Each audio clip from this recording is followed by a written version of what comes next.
Sir আসবো? হ্যাঁ এসো, দরজাটা বন্ধ করে দাও। পড়া হয়েছে? মাথায় কিছুই ঢুকছে না স্যার। তাহলে আজ পড়তে হবে না, এই ভিডিওটা দেখ। ইস, আমি এসব নোংরা ভিডিও দেখি না স্যার। আরে এগুলো নোংরা ভিডিও তোকে কে বলেছে? এগুলো দেখলে ব্রেন ভালো হয়, দেখতে সুন্দর হয়। আমি মাকে বলে দেব। বললো আমার কি হবে? উল্টো তুই মার খাবি, তারপর লোক জানাজানি হয়ে গেলে তোর বদনাম হবে। থানায় কেস করবি, সে আমি সামনে নেব, তারপর তোর কি হবে?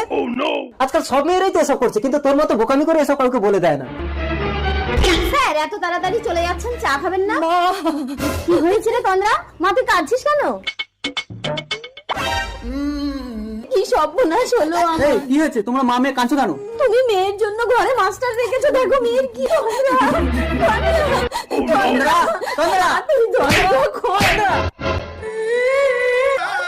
আদালত আসামি সন্তোষ মাস্টারকে নির্দোষ ঘোষণা করে মৃত তন্দ্রার বাবা মায়ের বিরুদ্ধে মানহানির মামলা করার অনুমতি দিল।